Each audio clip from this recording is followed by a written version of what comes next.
Hello, my name is Zach Robinson and I'm the co-owner and manager of Escape Gaming. Now I'm going to be making some videos from time to time to cover various topics in the esports world, and this is going to be the first of those videos. And we're going to kick things off with something quite controversial, which is going to be gambling in CSGO and I guess in the wider community as esports as a whole. So I went on to Reddit this morning and I saw a very highly rated post there, an article on Bloomberg.com, and you may have seen it, but it's basically discussing the gambling issue that we have in the CSGO community at the moment, and that is of course people under the age of 18 being able to gamble on various websites around the internet and basically the issues surrounding that. Now, in this video, I don't really want to get too much into the accuracies of the article, and I don't really want to get too much into why being able to gamble under the age of 18 is wrong. I will just say, though, that there's obviously a very good reason why in most countries around the world it is not legal to gamble under the age of a certain age. I mean, it's going to be different varying country to country. There's definitely a limit on what age you can gamble at legally in most countries around the world. So I'm not going to get too much into why gambling under the age of 18 is wrong, but we will talk a little bit more about the article. Now, I saw a lot of people criticizing the article on Bloomberg for factual inaccuracies and, errors. I mean, at the very top of the article, there was an AK-47 with a scope. Now, to those of us in the community, we can see that as a factual error, and we can see that, a lot of the information in this article could be potentially wrong. However, you have to remember that that article is not for the esports community or the global offensive community. It's aimed at the parents of these children. It's aimed at the wider mainstream media. And the issue that we have is that even though, we can identify some issues with the article or the accuracies in the article, that really doesn't matter. The fact is there is a gambling issue, and if that gambling issue exists, then mainstream media will start to pick up on that, and that is going to be extremely detrimental to the community as a whole. When you start to get big media networks reporting on this kind of issue, it's going to become a lot more of a mainstream issue. Parents, potential sponsors in esports are going to become more aware of it, and that could be a real problem. Obviously, we don't want to go down the line of, in a year's time, having big potential sponsors that would have gotten into the esports scene saying, well, hang on a minute, I don't want to invest or sponsor any esports events because I've read on these big media sites that actually there's a big gambling problem.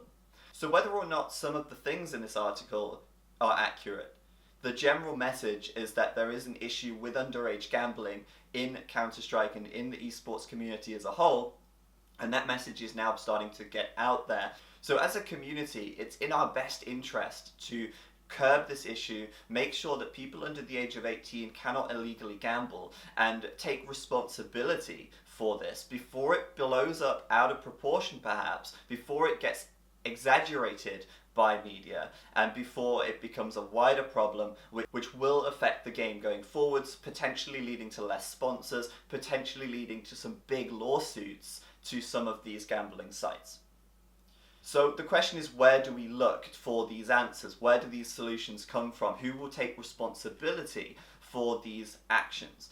Now, if we look at the gambling sites, they are certainly not going to take responsibility for their actions. As far as the gambling sites are concerned, they are in it for the money. They're earning a lot of money, and it's not in their interest to regulate themselves. Now, in a competitive environment where money is on the line, the gambling sites won't decide to put age restrictions on themselves because it's going to harm them against their competition. Their competition will get the edge, since if you have a choice between going to a site where you don't have to verify your age, you can just go and gamble, people would prefer to do that than having to go through all of the hoops of age verification.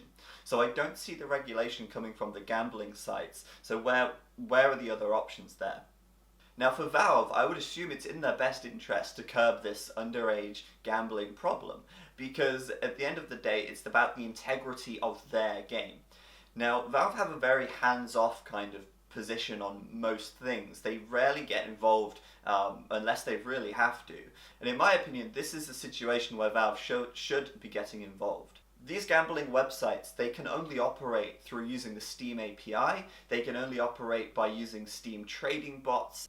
Now, Steam do take, like I say, that hands-off approach. They say, okay, here's the disclaimer. When you go to these websites and log in through the Steam API, we are not affiliated with these websites, and therefore we can't be held responsible.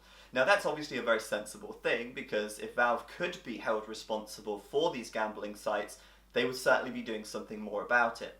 However, even if Valve cannot be held responsible for what goes on these sites, certainly things that they can do to reduce this issue. One of those things would be to restrict the API access. In my opinion, Valve should be able to revoke access to their API for websites which are not using age verification when they're dealing with skin gambling and such things like that. The issue is, of course, that there are so many websites out there. How are Valve going to know which ones are breaking any rules and then revoke the access to the API? How can they ensure that there's actually nothing at fault on those websites and they don't revoke the API for no reason?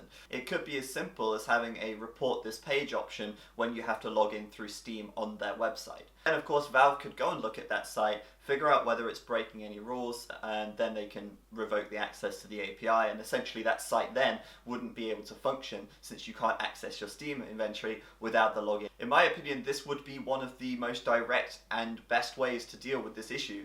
Valve need to take some kind of a stance on this and stand up and say, this isn't right, we need to stop this, and that in turn is going to help the integrity of their game later on down the line. Valve could argue that, okay, well, the game is rated M for mature, the responsibility lies on the parents here. If the parents are letting their children play this game under the age of 18 or 17, then it's their responsibility, and they should be able to monitor what their children are doing online. However, I think this is a really bad way to look at it, and I think the responsibility here shouldn't lay with the parents, because it's not reasonable to expect parents to be able to monitor their children's behavior online 24/7. And a lot of parents do expect that these services should be able to protect their children.